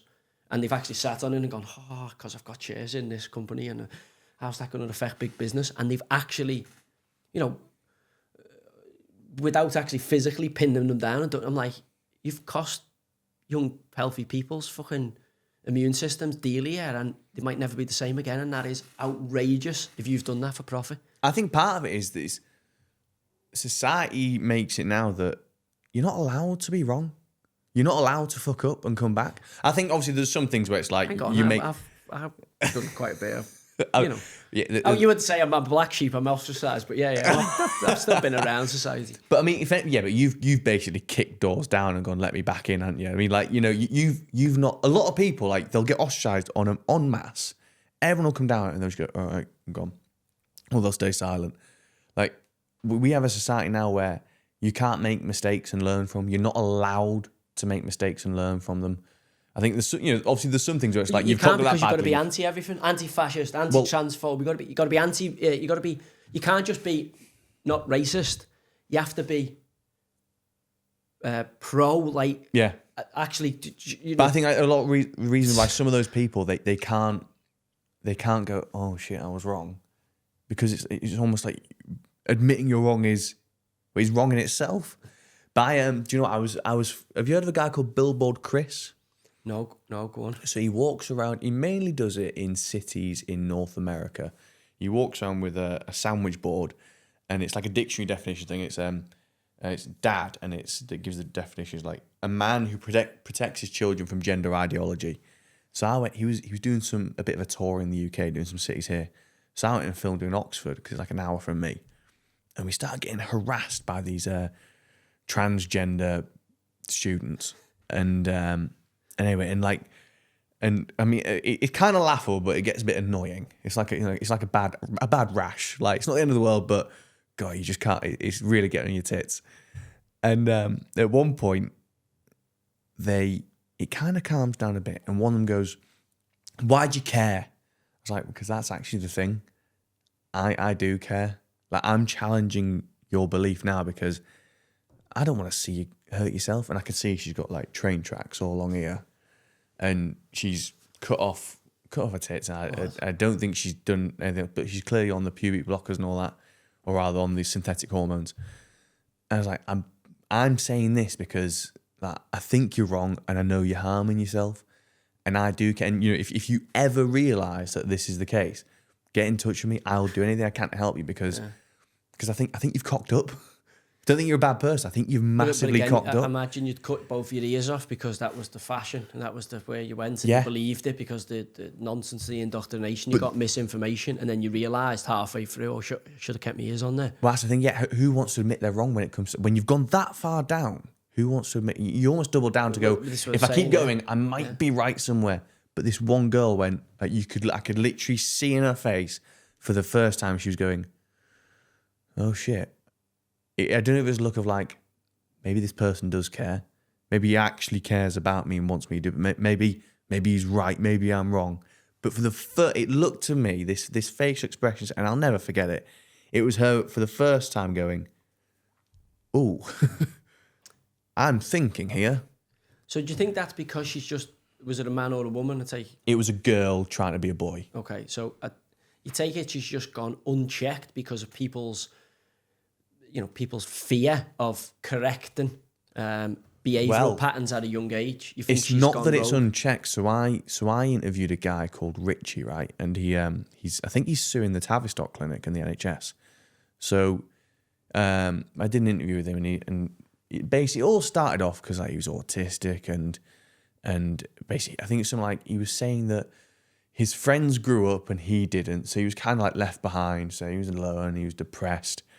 And he's like, he wanted help for his depression. Oh, so he's a teenager here, I take it? Now he's in his 30s. Oh, when his friends have all developed. But when it all kind of started, when his friends were developing and he wasn't, okay, and he got left behind, and he wanted to get help, and he was like initially looking at like online forums, and there's people there going, oh yes, gender dysphoria, oh yeah, you're actually trans and you don't know it. So he started initially he was like, I don't think so. But the more he hears it, the more he starts, maybe, I don't know. So he goes for help for it. And he was saying that the entire like health institution, especially when it comes to this stuff, has been captured by activists. And I said to him, did anyone challenge you? And he said, the only person that wanted to challenge me was my mum. But she was told by all these health professionals, at the Tavistock Clinic in the NHS who work with gender dysphoria, that if she challenged me, I would kill myself. And they basically said, do you want a dead son or a trans son? So that was it. She didn't challenge him again.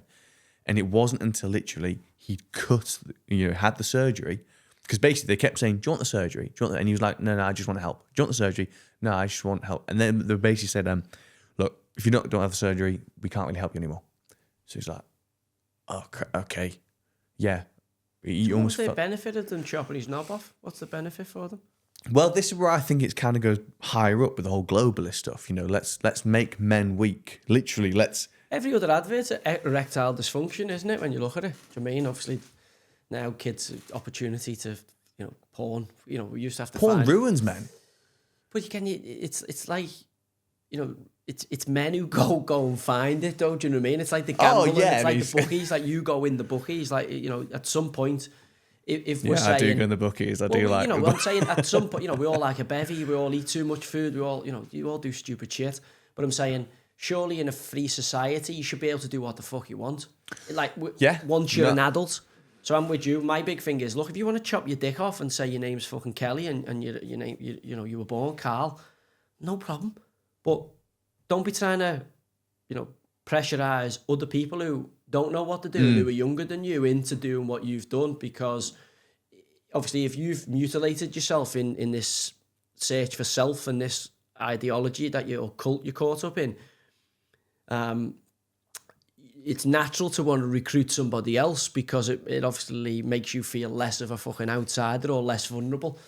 So, Or maybe even pass on the guilt. because we're herd animals, you know, if there's 50 people, you know, who've done the same thing, then you're like, well, I can't be a fucking spaceman because there's other 49 people here with me. I think what's happening now is people are realising the problem you have when you allow young, developing people to, you know, physically affect the body with surgery, but also chemically affect it with hormone suppressants or hormone. And or those that estrogen. take these things, they will die young. That is these things are so carcinogenic and so toxic to the human body. They will die younger than they're meant to. So unless they get hit by a bus. if you're a trans and you've taken the COVID vaccine, you're pretty fucked, aren't you? So you got like 2.5 weeks. So there's the thing. So why are we worrying about them? Why don't we just say, they're all going to fucking kill themselves? Because there's a Christian in me. Got to try and help these people. So that was the interesting thing, as I said to you. So I was the same. I grew up Roman Catholic kind of church, but like, you know, became an atheist in my mid-20s, I would imagine, based on the kind of stuff I was into, the reading I was doing.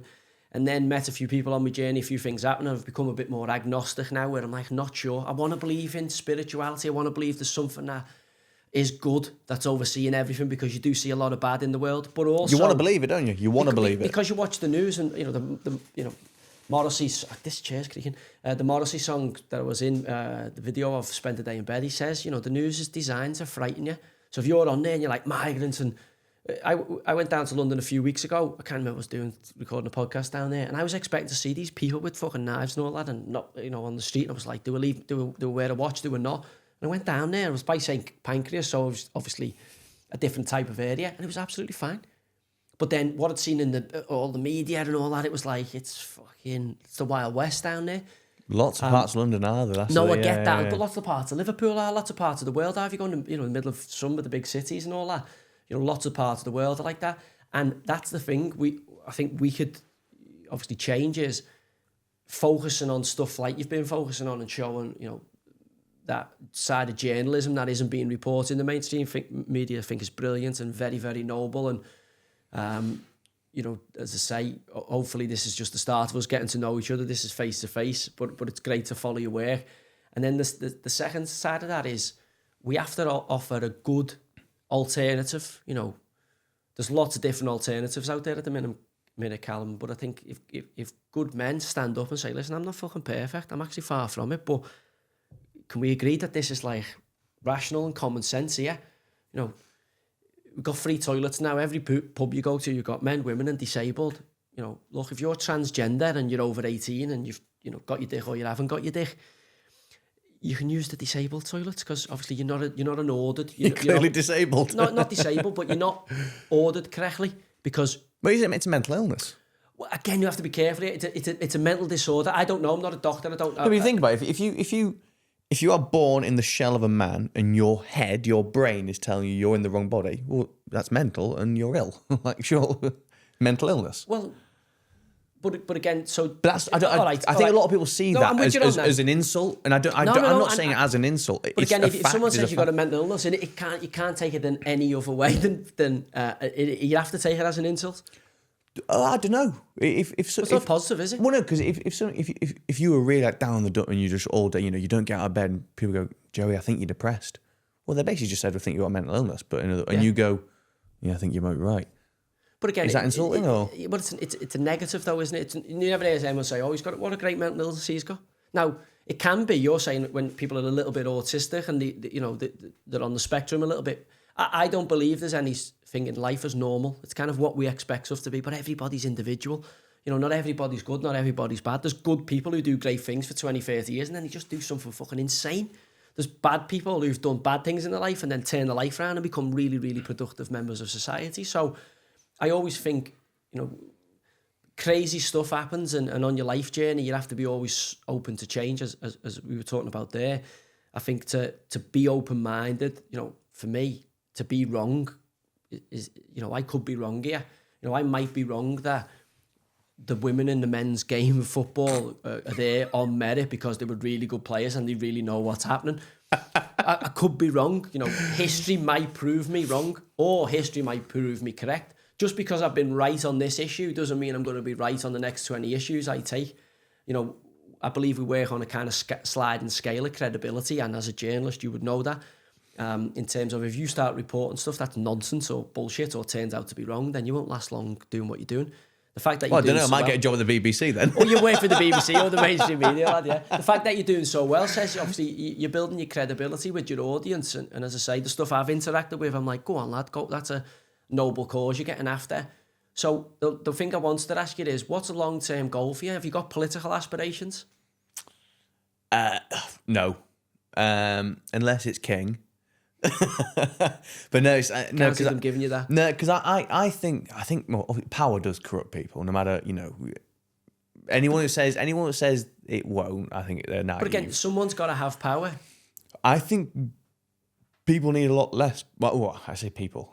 I think the powers that be need a lot less power. I would love to scale back government. I used to say I wouldn't trust the government to do anything but collect my bins, but actually I don't trust them to do that now. But then how'd you get anything done if we don't give power to somebody? So I think there should be some form of checks and balances, almost to.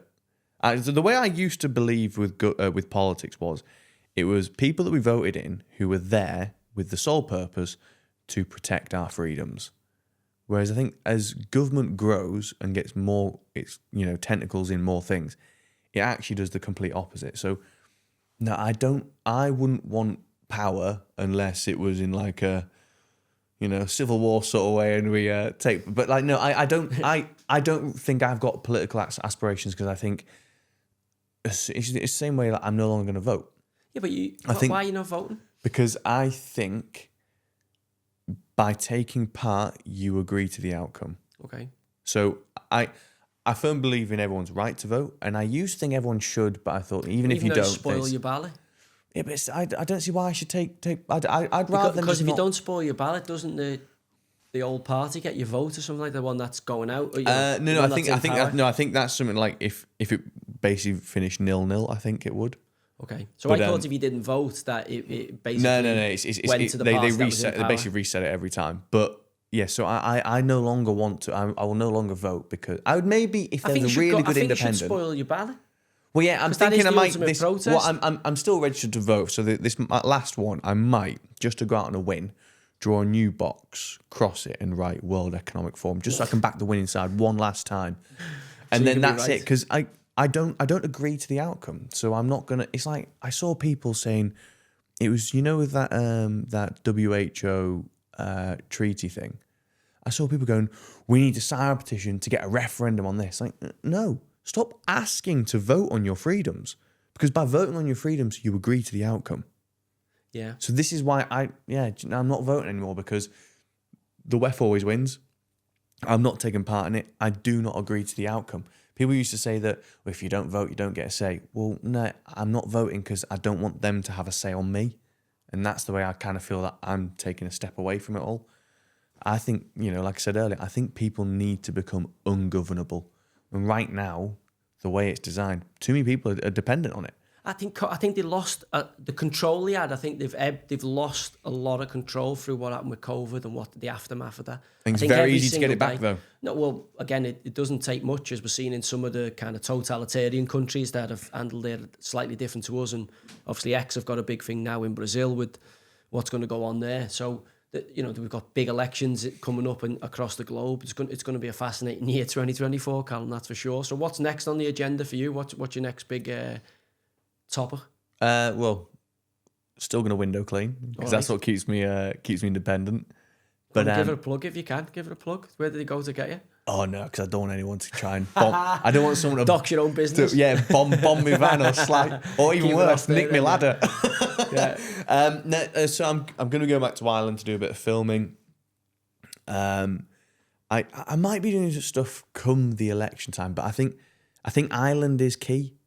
I think almost when Ireland turns things around, because I actually think, despite everything I just said there about voting, I think Ireland's probably one of the last places where it can kind of get things done, because it's hard they don't have mail-in voting like we do and like America does.